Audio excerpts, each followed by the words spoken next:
First Corinthians 6:19. Do you not know that your bodies are temple of the Holy Spirit, who is in you, whom you have received from God? Di nyo ba batid na ang inyong katawan ay templo ng Espiritong Banal na sumasa inyo at tinanggap nyo mula sa Diyos? Love your body. Salamat, Panginoon, sa katawan na ibinigay nyo sa amin, na siyang nagiging tahanan ng inyong Espiritu at nagiging kasangkapan maging ng aming sariling Espiritu upang malasap namin ang ganda at sarap ng buhay at upang magawa namin ang mga gawaing iniatas niyo sa amin. Turuan niyo kami, Panginoon, na lalong maunawa ang kalooban niyo para sa aming katawan at nang aming masunod ang iyong magandang layunin. Linisin niyo po kami, patawarin sa aming mga kasalanan at ngayon ay punuin niyo ng inyong karunungan nang masundan namin ang mga yapak ng iyong anak na si Jesus. Be our preacher, our teacher, our counselor. We ask you, Father, in the name of your Son, Jesus our Lord, our Savior, and our friend. Your body is wonderfully made. Yan dapat nating lalo at laging maalala. Na nilikha tayo ng Diyos, kaya napakabuti, napakaganda, napakainam ng ating katawan. Psalm 139:14, I praise you because I am fearfully and wonderfully made. Your works are wonderful, I know that full well. Karapat-dapat purihin ng Diyos dahil napakainam ng pagkakalikha niya sa ating katawan, maging sa ating pagkatao. Your body was designed and created by God. Your body is sustained by God.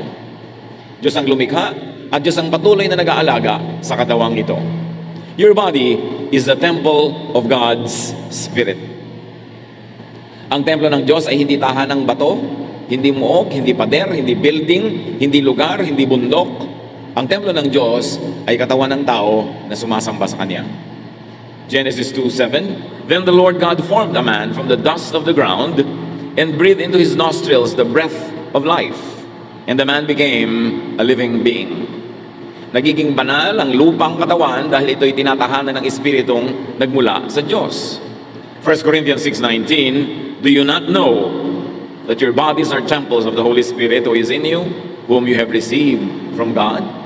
Isang tanong na may kasamang mariin na pagpapahalaga sa katotohanan na ang katawan ng tao ay mahalaga at ito'y pinapahalagahan maging ng Diyos.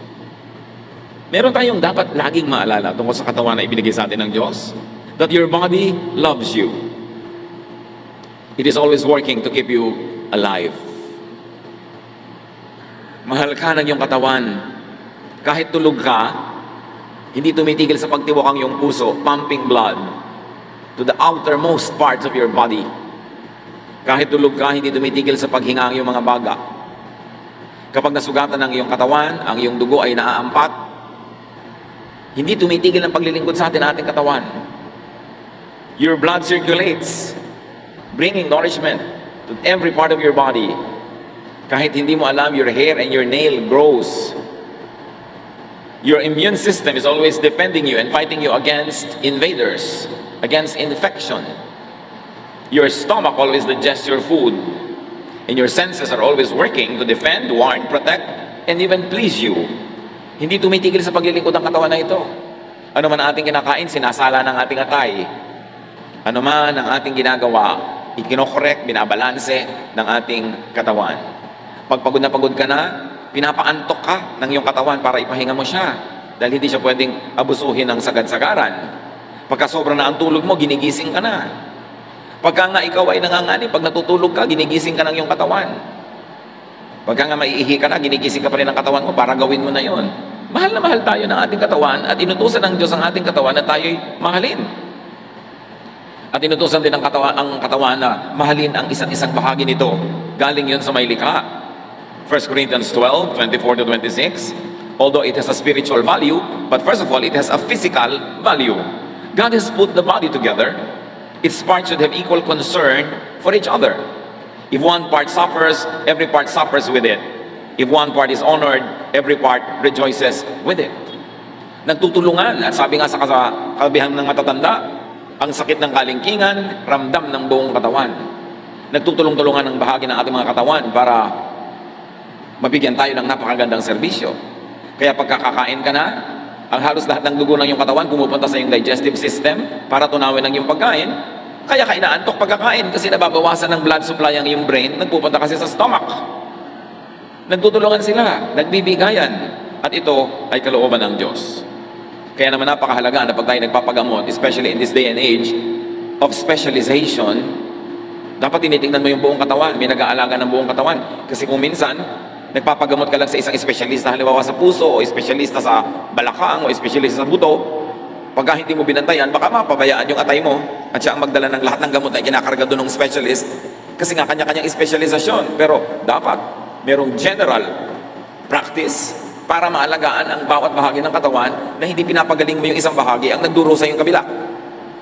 One of the bad side effects of specialization, pagka hindi naging mapag-ingat ang tumitingin sa atin.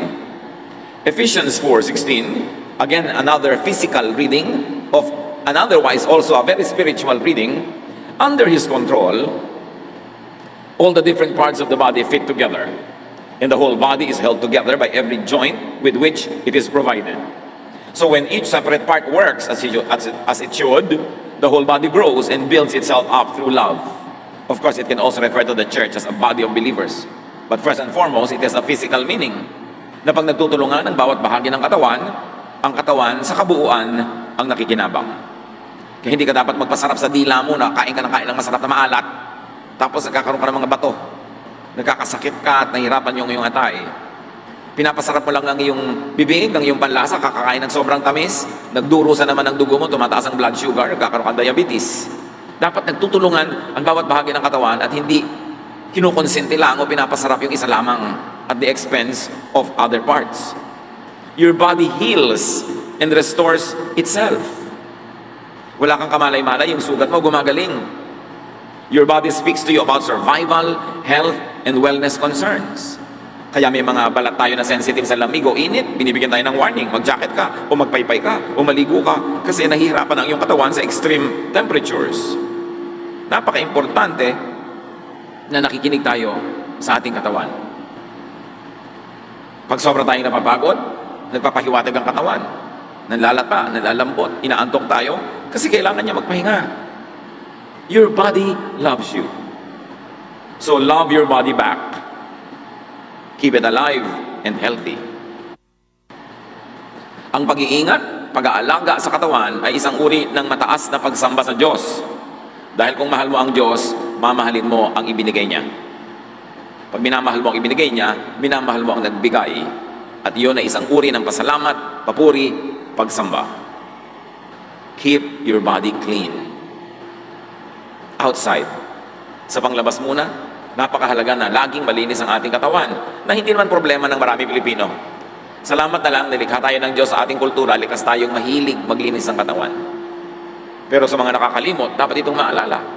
2 Corinthians 7:1, we should stay away from everything that keeps our bodies from being clean.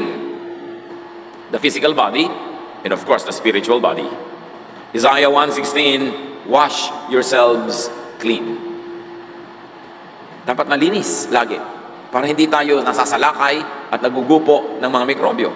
And of course, keep your body clean inside. Sa ating mga Pilipino, karamihan sa atin, wala tayong problema sa paglilinis ng katawan ng panglabas. Pero kailangan nililinis din natin ang loob. Feed your body with healthful foods and drinks. Ligo ka ng ligo, pabango ka ng pabango, ang linis-linis mo, tapos umiinom kang lason. Yung mga kung ano-anong mga sobrang carbonated, sweetened, artificial, chemical drinks. Mga inumin na nagpapanggap na juice. Pag nakita nyo, pineapple drink, hindi yun pineapple juice, kaya nga ang tawag drink. Fake na juice yun. Baka may isang patak na juice at may pakulay, may artificial flavoring, maraming sugar, inom ka ng inom, pinaparumi mo ang loob ng iyong katawan.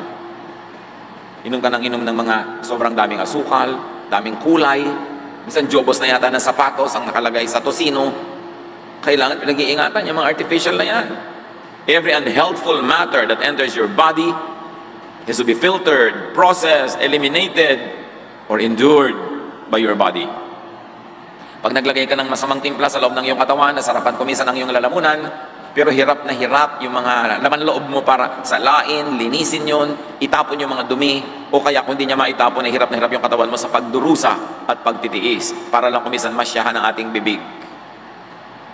Gaano katigas ang mga ulo ng pinipigil kumain ng sobrang alat at bagoong, tapos yung parin at yun ang kinakain na para walang naririnig na turo. Pagkatapos, masakit ang ulo, nahihilo, masakit ang katawan, tumitibok ang puso, naatake sa puso, pero ayaw tumigil, kakakain ng pinagbabawal. Pagka dapat hindi nakikinig sa payo, pag nagkasakit, hayaan manigas. Dahil matigas ang ulo, pinahihirapan ang katawan. Bakit dapat laging pagbigyan ng bibig? Napasukan lamang at masarap lamang hanggang bibig, pero pag lumampas na sa lalamunan ng maling pagkain, laso na sa iyong katawan. Daniel 1:8. But Daniel resolved not to defile himself with the royal food and wine. Sila Daniel ay mga panauhin ng hari ng Babylon sa kanyang palasyo. Pinapakain ng mga pagkain ng hari, pero minabuti niyang wag kasi iniisip niya at alam niya at naniniwala siyang makasasama sa kanyang katawan. Kaya tinanggihan niya ang ganung uri ng pagkain. Si Timothy, lagi nilang siraan tiyan. Ang payo sa kanya ni Paul, 1 Timothy 5:23, stop drinking only water. Take a little wine to help your stomach trouble and other illnesses you always have. So sabi, puro tubig lang ang iniinom mo, hindi naman laging malinis. May mga impeksyon, may mga butete, may mga itlog ng lamok. So, tumigil ka muna ng kainom niyan at uminom ka ng bahagyang alak na may alcohol content that can disinfect your body. Nakita niyo ang kabanalan nitong si Pablo, ang payo niya ay hindi dasal, kundi uminom ng gamot. And in that case, lalong-lalo nung araw na hindi pa naman napaka-develop ng pharmaceutical industry, wine was always one of the most available medications that people could have. So, practical ang ipinayo, hindi spiritual na huwag kang iinom ng gamot, magdasal ka lang. Si Pablo na yon, sabi niya, uminom ka ng alak para yung sira ng sikmura mo ay mapabuti. Ngayon naman, kumisan yung sumosobra ka sa pag-inom, kaya nasisira ang iyong stomach. Nagdurusa ang atay, kaya dapat balanse yan. So feed your stomach with good foods and feed your mind with helpful thoughts. Nililinis mo ang labas ng iyong katawan, nililinis mo ang iyong mga lamang loob, ang iyong bodily organs, pero nililinis mo ba ang iyong utak? O pinupuno mo ng takot, pag-aalala, panay ang iyong pag-i-imagine at guni-guni ng mga nakakapagpabalisa, nakakagalit. Pinupuno ba natin ating isip ng inggit, ng pagkamuhi? Lason lahat yan. Lason sa isip na nagbubunga sa sakit ng katawan because it is mind over matter. Faith over the material world. Kung ang pinaniniwalaan at sinusubaybayan ng iyong utak ay takot, hirap, yun ang lalabas sa iyong katawan. Kaya maraming mga sakit na hindi masuri ng x-ray machine o hindi makita ng ultrasound. Kasi spiritual ang pinagmumulan, emotional, mental. Philippians 4:8, keep your minds on whatever is true, pure, right, holy, friendly, and proper. Don't ever stop thinking about what is truly worthwhile and worthy of praise. Ituon ang isip sa mga bagay na mabuti, maganda, banal, tama, nakabubuti para sa iyo, at karapat-dapat. Sabi, huwag kayong tumigil ang kaiisip ng mga bagay na makabuluhan at sukat ipagpuri. Hindi ipagreklamo, ikalungkot, ikainis. Bakit mo pupunuin ang iyong puso ng inis, ng galit, palalakihin mo yung maliit na bagay, ang nagdurusa ang presyo ng iyong dugo, ang nagdurusa yung tibok ng iyong puso, ang iyong pulso, ang iyong katawan. Why make your body suffer? Huwag gawing basurahan ang utak, ang ating isip. Kung ayaw mong gawing basurahan ang iyong kwarto, basurahan ang iyong kusina, mas maingat ka dapat na hindi mo gawing basurahan ang iyong utak. Pag may bubulong-bulong, chichismis-chismis, naninira, nanggagalit, nanunulsol, tanggihan. Bakit yung hahayaan na tambakan niya ng basura ang laman ng iyong isip? Make your body, move your body. Kailangan ng katawan gumagalaw, dilikha tayo ng Diyos sa gumalaw. Kaya yung nagbubuntis, nalalaman niyang buntis na siya dahil sisikat-sikat, gugalaw-galaw yung bata doon sa loob, nandun pa sa loob, gumagalaw na. Dapat ang taong nabubuhay, unless paralyzed siya, ay gumagalaw. At kung mahina ang katawan, gumalaw ayon sa kaya ng katawan sa oras na yon, because life moves. Ang lahat ng kahuli-huli at kaliit-liitang cells ng mga living things, pag tinignan mo sa microscope, lahat gumagalaw, nagagalawan lahat. There is life in movement. And therefore, do your body a favor, work. Kailangan ng tao nagtatrabaho kasi yung trabaho, exercise din yun. Exodus 20:9-10, you have 6 days when you can do your work. Mahalaga ang magtrabaho. Kumikilos ka sa bahay, gumagawa ka ng maraming bagay para ang katawan kumikilos, lalo itong lumalakas. Psalm 104:23, then we go out to work until the end of the day. Marami mga tao nade-depress kasi hindi nagtatrabaho, walang ginagawa, nalulungkot tuloy, dinadalaw, pinamumugaran ng lungkot dahil walang ginagawa. Kailangan ng tao may ginagawang katawan, and work also affirms our worth. Aside from the fact that work earns for us, work also improves our value. At pagka tumataas ang pagtingin natin sa ating sarili, tumataas ang pagtingin ng iba, lalo naman tayong sumasaya, at pag tayo sumasaya, tayo'y lumulusog. Dapat pasayahin ang sarili. Napatunayan nga ng siyensya, ang mga mas masayang pasyente, mas mabilis gumaling kaysa sa mga malungkot na pasyente. Ang mga masaya na ginagamot, mas mabilis yung katawan nila na tumanggap ng kagalingan mula sa gamot kaysa yung malungkot na ginagamot, halos hindi tablan.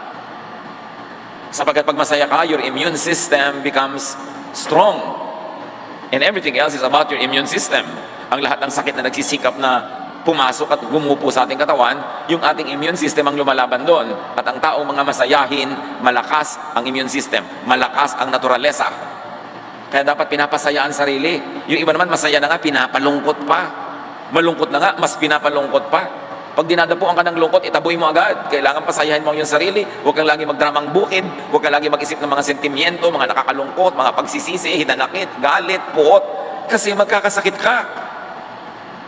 In fact, sakit na nga yun. Sakit na yun ang utak. At ang sakit ng utak ay napakabilis maghawa sa katawan. Exercise. Sa abot ng iyong kaya, dapat ang tao ay nag-e-exercise. Bago umuso ang mga machine, maraming exercise ang tao. Pero ngayon, lahat na, pati ba naman pagbubukas lang ng TV, paglilipat ng channel, remote na, hindi na tumatayo, hindi na gumagalaw ang tao. Kaya napakaraming mga ginagawa yung katawan na ang ending, tumatamad, nade-depress, humihina. 1 Timothy 4:8, exercise is good for your body. Ang taong maka-Diyos, nag-e-exercise. Sabihin nyo nga sa katabi nyo, with feelings, hindi na dadaan sa dasal lang lagi. Maka-Diyos ka pala, mag-exercise ka. Bahagi yon ng tamang pananampalataya. Ulitin nyo pa.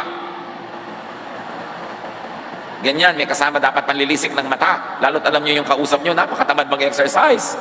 Tapos upo ng upo, kain ng mga kung ano-ano mga sitsirya. Aba, ba't di ka nalang tumalon sa building ng madali ang yung pagpapakamatay? Kasi pinapatay mo ang iyong katawan. Very importantly, dance. Magsayaw kayo mga kapatid. Minasama kasi ng mga relihiyoso yung sayaw nitong mga nakaraang huling daang taon. Samantalang nung unang panahon, ang pagsasayaw ay talagang kasama sa pagsamba, minasama ng mga conservative westerners yan. Hindi ibig sabihin nun, tama sila. Kaugalian lang nila yun. Ecclesiastes 3:1-3, everything on earth has its own time and its own season. There is time for dancing. Bahagi yun ng isang maka-Diyos na buhay. Kasi ang katawan natin, binigyan ng Diyos ng rhythm. Nakakarinig ka lang nga ng tugtog, napapaganon yung katawan mo dahil sumusunod, nilikha. Ang bata, hindi mo tuturo ang sumayaw. Pag nakarinig ng tugtog, sasayaw. Tapos maraming mga relihiyoso ngayon, bawal sumayaw. Bawal umindak, bawal umugoy-ugoy na ganon. Para sa kanila, pag banal ka, dapat bato ka. Imbento lang nila yon, hindi yun galing sa Diyos. Galing lang yon sa kanilang conservative backgrounds, and they're passing it on as spirituality and godliness. No, version lang nila ng spirituality yon, at huwag kayong pabulag sa ganong mga ideya. Do not demonize dance. Katulad ng do not demonize rest, enjoyment, pleasure. Ang pagmamasama sa sayaw, sa sarap, pagpapasarap, pag-enjoy, Gnosticism yan. At pag-uusapan natin mamaya yan, napakahirap i-spell at i-pronounce the word na yan. Gnosticism. Sabihin mo nga sa katabi mo. Tandaan nyo yan. Psalm 150 verse 4, praise Him with dancing. Si King David, sumayaw siya before the Ark of the Covenant, before the Lord.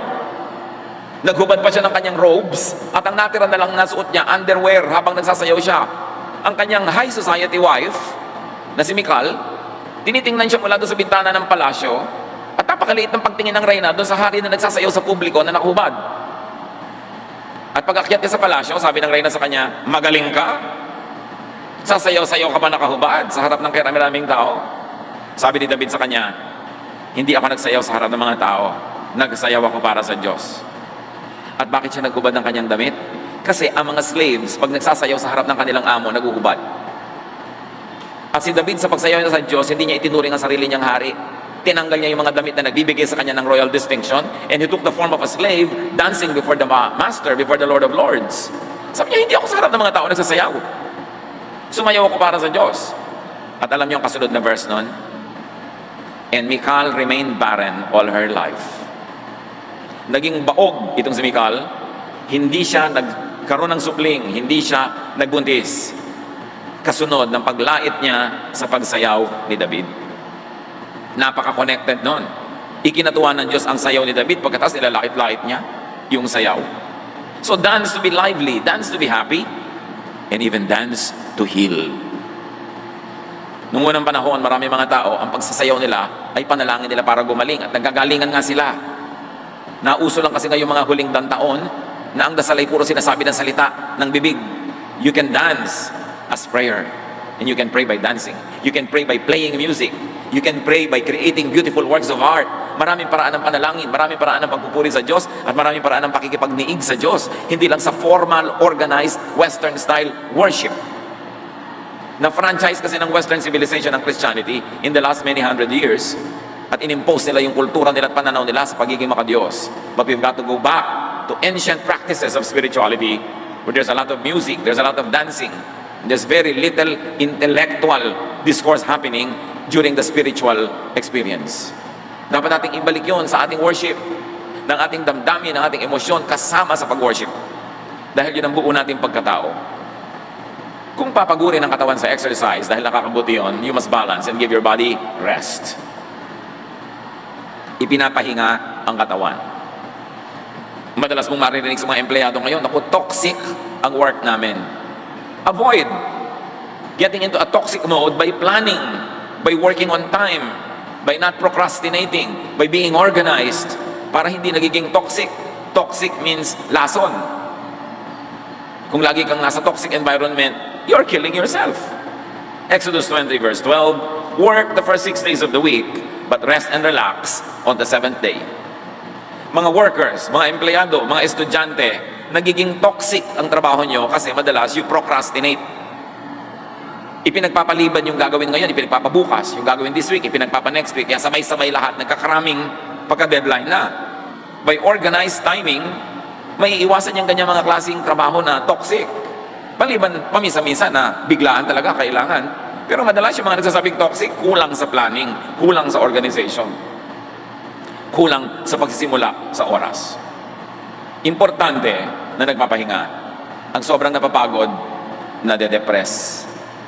Tulad ni Elijah, sa pagod, gusto nang mamatay. Nung nakatulog ng konti at nakakain ng konti, gusto na uling mabuhay.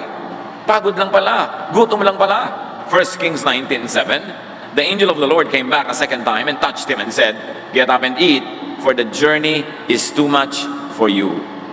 Kahit ka propeta, kahit ka alagad ng Diyos, may hangganan ang kaya ng iyong katawan. The journey is too much for you. You've got to rest. You've got to sleep. And after sleeping a while, get up, eat, and sleep again. Eh kung yun, super prophet na, tayo pa kaya ng mga karaniwang tao ang hindi mangangailangan ng tamang pahinga. Mark 2:27, Jesus finished by saying, people were not made for the good of the Sabbath.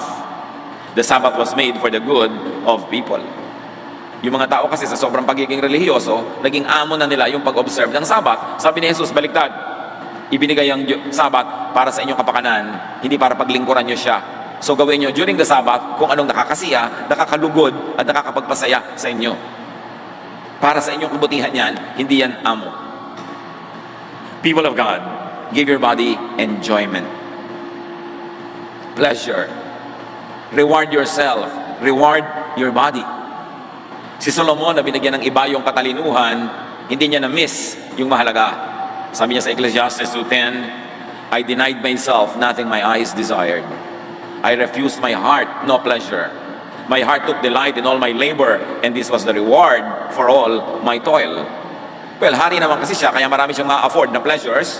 So within what you can afford, please yourself, please your body, and don't feel guilty about it. Yan nga yung pinag-uusapan natin kanina na Gnosticism. Recognize and be free from the Greek anti-body philosophy.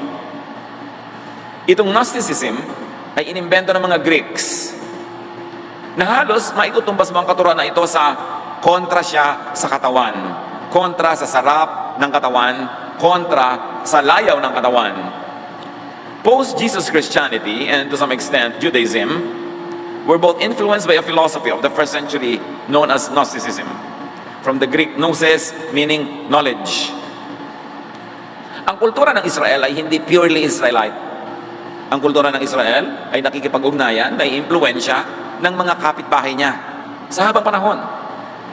At isa dito na naka-influensya sa kanya ay Greece, of course, because it was a very major civilization. And the major philosophy of Greece for a long time before Jesus was born and during was Gnosticism. Gnosticism drew its core doctrine from Plato's dualistic contrast between the invisible world of ideas and the visible world of matter. Isa sa mga pinakamalalaking philosophers ng Greece, si Plato.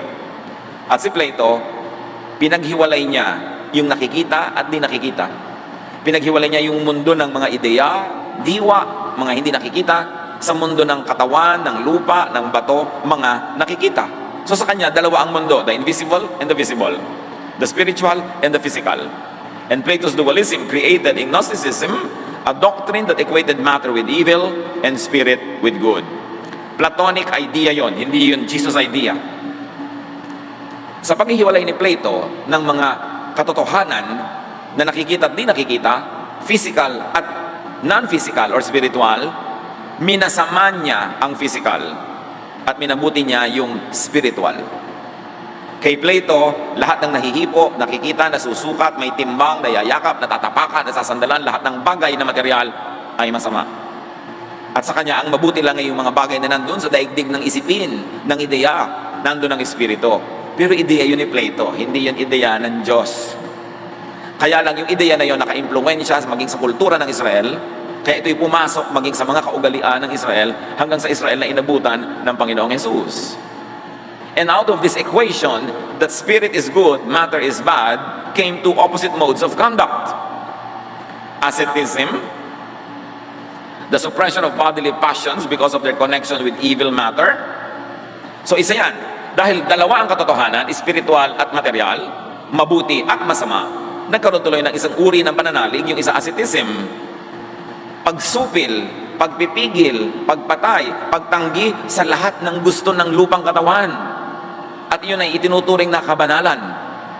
Galing yun kay Plato, hindi sa Diyos. Linawin nyo yun. And there's another set of beliefs in the worldview, libertinism or sensualism. And what is that? The indulgence of bodily passions because of the transience and consequent unimportance of matter. So, kung sa isang banda, merong asceticism, ayaw ng lahat ng sarap ng katawan dahil masama, yung kabaliktaran naman sa kabilang dulo, sensualism. Dahil sa kanila, hindi naman ganun kahalaga ang matter, ang katawan, at ito'y mawawala rin, at pag nawala ito'y tapos na ang buhay, dapat samantalahin mo na habang nabubuhay ka, lasapin mo na lahat ang lalasapin, gawin mo na lahat ang gagawin, lahat ng sarap, angkinin mo na. Yun yung kabilang extreme. At nagbanggaan ng dalawang ideya na ito, dalawang uri ng pananaw, at dalawang grupo ng mga tagasunod ng pananaw na ito. Ito ay malaki ang impluensya sa spiritualidad ng Israel, kaya hindi naman lahat. Pero may mga nagturo at may mga kaugalian sa Israel na minasama ang anumang masarap sa katawan at ginaglamorize ang anumang mahirap. At nagbunga ito sa 2,000 years of Christian history later ng monasticism. Asceticism din yun, yung ayaw kumain, puro ayuno, bawal ang tugtog, bawal sumayaw, bawal masarapan, bawal sumaya, pinaparusahan ng katawan, hinahampas, nilalatigo, nagsusuot ng may mga pantusok na mga sinturon sa kanilang mga binti at hita para sumakit lagi ito, lagi nilang sinusuppress ang feeling, minamasama nila ang sexual desire, minamasama ang desire for food, lahat ng masarap, lahat ng mabuti sa katawan, evil. Asceticism yun. Hindi dapat ganun ang pananaw ng mga Kristiyano.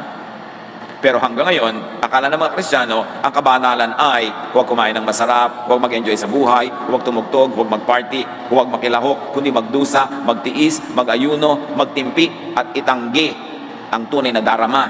Kaya sabi ni Jesus, you hypocrites, ayaw niyong tanggapin ang tunay na darama nyo dahil iniisip niyo masama yun. Of course, hindi rin mabuti yung kabilang extreme na sensualism na puro na lang layaw ang inatupag kahit pa nga gumagawa na lang masama, nagnanakaw na ng layaw, nagnanakaw na ng mga ibang tutusto sa layaw, kabilang masama naman yun. So dapat ang tao may balance. Sabi ni Solomon, a godly man will avoid all extremes. Kahit extremist na asceticism, extremist na sensualism, hindi yun mainam. And this Platonic dualism seeped into certain forms of Judaism and consequently Christianity even today. Kaya ngayon may matatawag ang conservative, super conservative Christians, bawal sumaya. Galing yon sa Greek asceticism, galing yun sa Greek Gnosticism, hindi yun galing sa Diyos, hindi yun galing kay Jesus. You better set the record straight. Kahit yung mga unang Kristiyano, may mga ascetic ang style. May mga subscribe sa Gnosticism because the Gentile church was under the influence of the Greek civilization. Even the community of those under John the Evangelist subscribed to asceticism.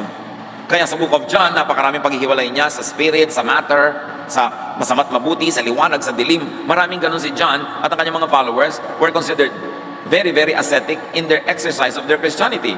And soon, this kind of philosophy and belief in the communities led by John the Evangelist would influence later Christians. Later Christians, may influence sila. But Jesus taught and modeled enjoyment. Yan ang hindi na-appreciate ng maraming Christian madalas. In fact, sabihin nyo nga sa katabi nyo ang sagot, ano ang unang himala ni Jesus? Sabihin sa katabi. His first recorded miracle was to turn water into wine. Tama ang sagot? O hindi tama? Hindi niya nilagyan ng ulo yung sardinas, hindi yun ang unang miracle. Ang unang miracle was, ang tubig ginawa niyang alak. Bakit?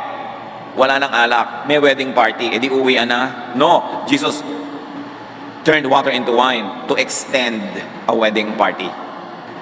Yun ang unang-unang himala. You would think na ang unang himala niya dapat nagpalakad ng pilay, nagpagaling na may sakit. No, ang unang himala niya, in-extend niya yung kasiyahan ng isang pagtitipon. Yun palang kitang-kita na kung ano ang tunay na layunin ni Jesus para sa mga tao.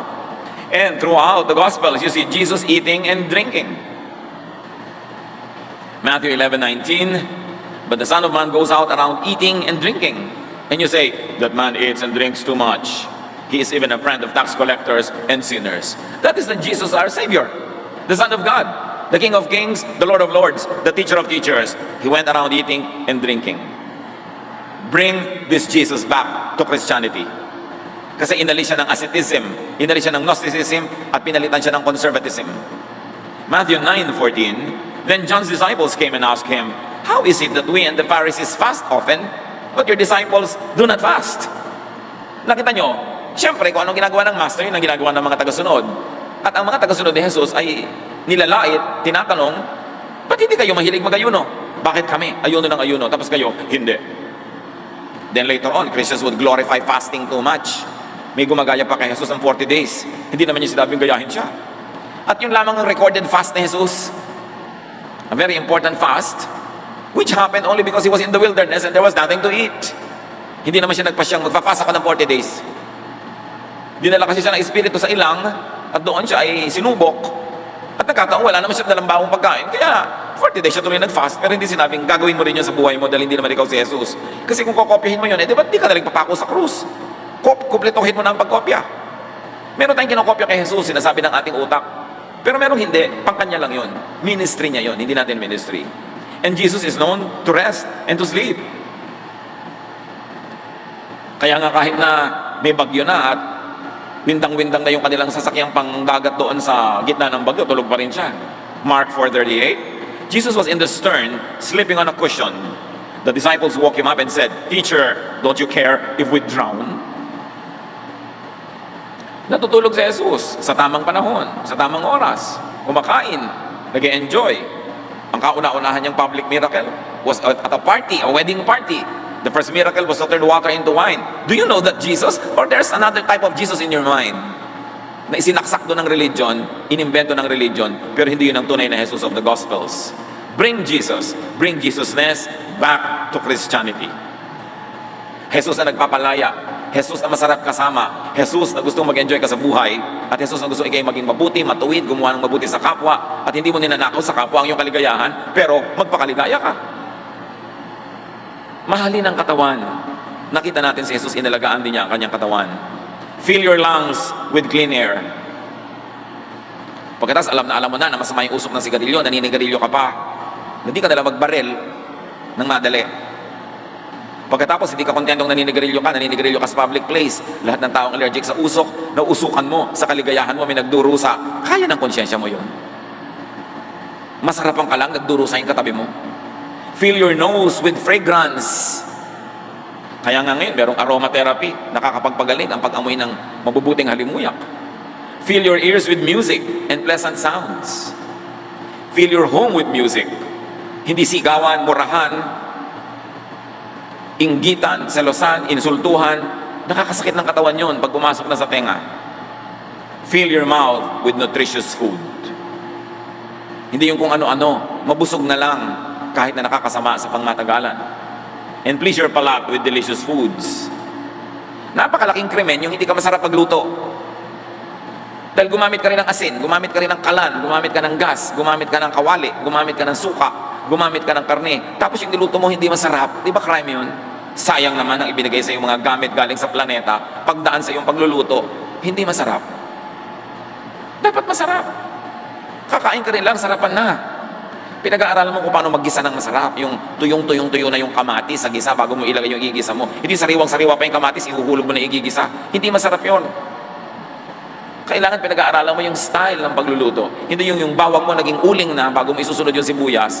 Nakaka-cancer na yon. Dapat correct lang yung pagka-brown. Yung nagpapaksiw ka, hinahalo mo, dapat ang suka, hindi hinahalo hanggang hindi kumukulo para masarap.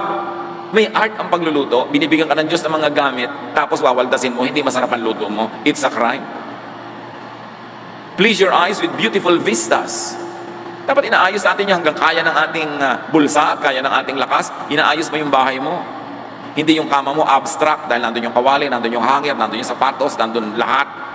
Ang gulo-gulo. And please your skin with nourishing sensations. Kung minsan yung kumot mo, hindi natatabla ng apoy sa dumi. Aba naman, labhan mo, pabanguhin mo para hihiga ka dyan, masarap humiga. Dahil 8 hours or 6 hours ka nakahiga dyan, tapos maligas-gas.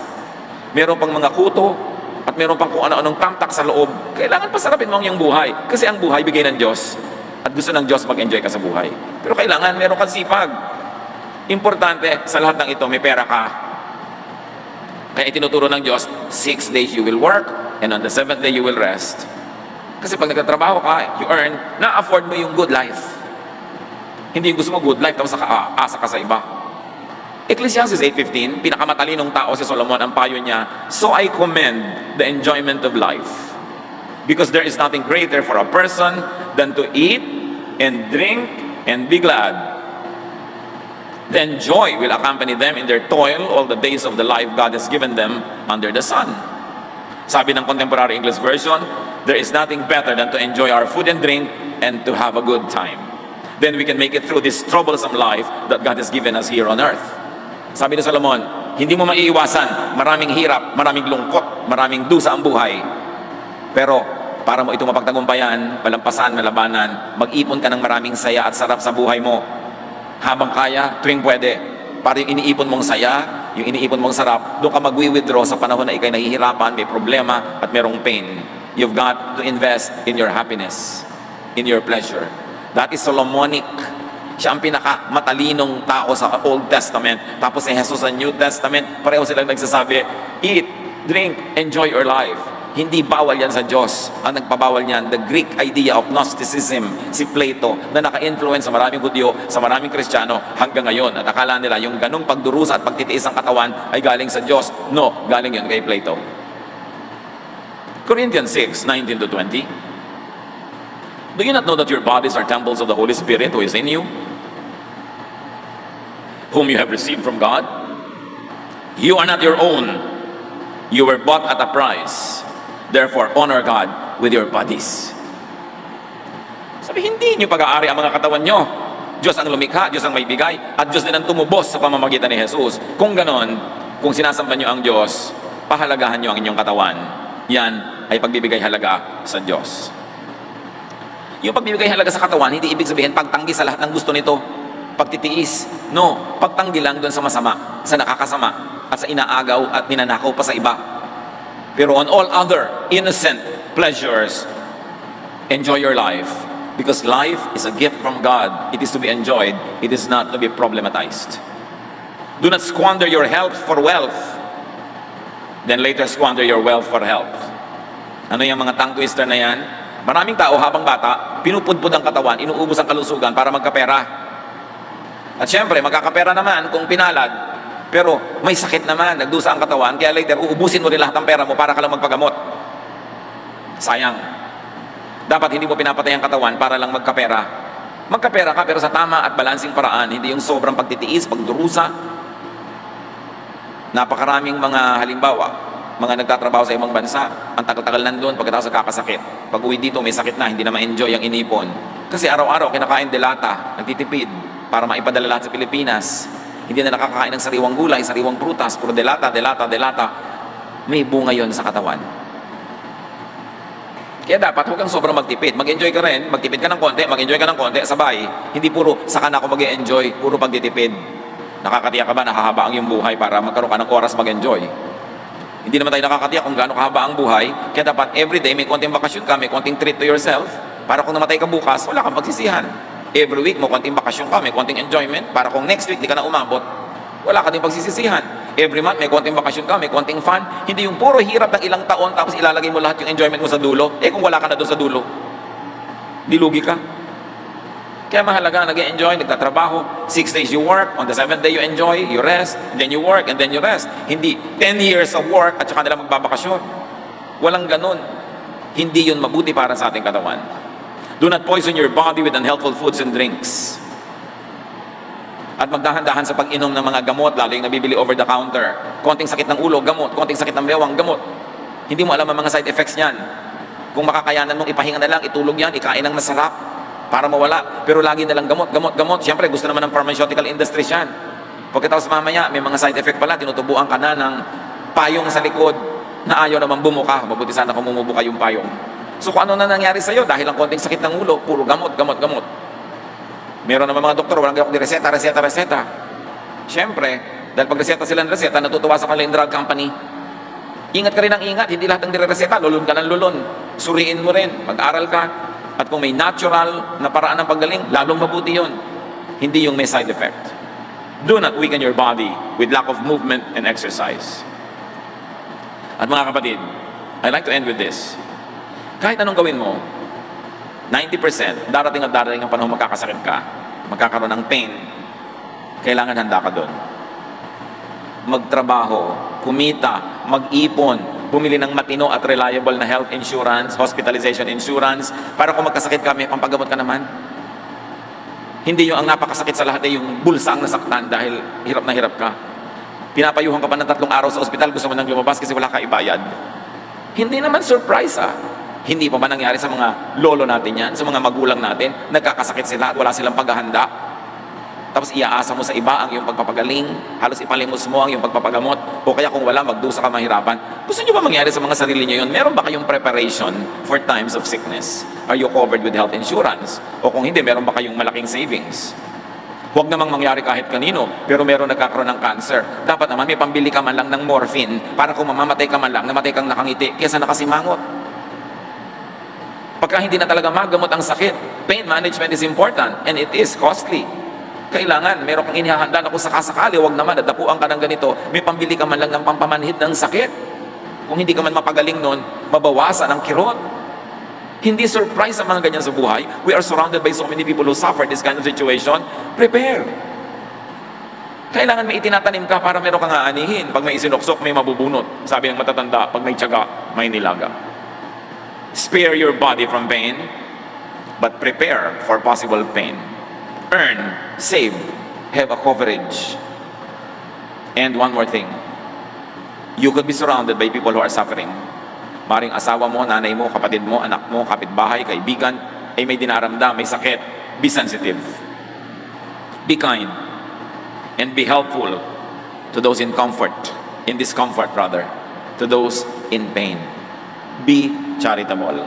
Kung dadalaw kayo sa ospital, imbes kung ano-anong bulaklak na kuminsan, nakakahika pa, ang daladala, mga prutas na bantay lang naman na kumakain, at kung ano-ano pa, pag dadalaw kayo, at meron din lang kayo kahit konting pera, dumaan muna kayo doon sa kahera, itanong nyo, magkano na ang bill ni patient number ganon, sa ganong bed, sa ganong room, at kung kaya nyo bayaran lahat, bayaran nyo, kalahati, 1/4, bayaran nyo, pagpasok nyo sa inyong dinadalaw, daladala nyo yung resibo, o eto ang pasalubong ko sa iyo, binayaran ko na yung outstanding bill mo dyan, kahit konti man lang, napakasarap na tulong.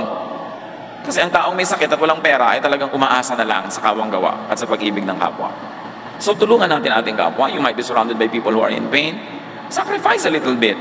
May party ka, ang budget mo 100,000, pero may kamag-anak kang merong sakit. O gawin mo na lang 70,000 yung party mo, ibigay mo sa kanya yung 30. Mano ba naman yun? Bawasan mo na lang yung mga ribbon ng damit mo dahil ang dami naman.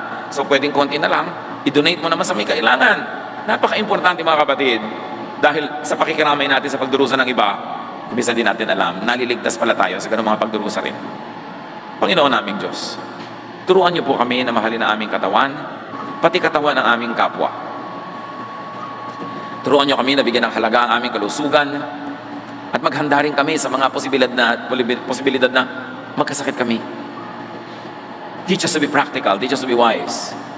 At habang may panahon, may oras at pagkakataon at kakayanan, turuan niyo kami to enjoy life, to be kind to our bodies, to treat our bodies to pleasure, to happiness, to rest, to comfort, while we also drive our bodies to work, and to work well, and to work hard. Pagbulay-bulayan natin mga kapatid ang mga katuruang ito, mahal ng Diyos ang ating katawan, dapat din nating mahalin. Pagsisihan sa harap ng Panginoon ang mga pagkukulang natin sa ating mga katawan, lalo sa pag-aabuso natin at pagkukulang sa katawan ng kapwa na under our influence. Lord, as your people keep silent for a while, finish this message for each one of us. Give us practical application. Magbulay-bulay, dinggin ang pagtuturo ng ating Amang Diyos.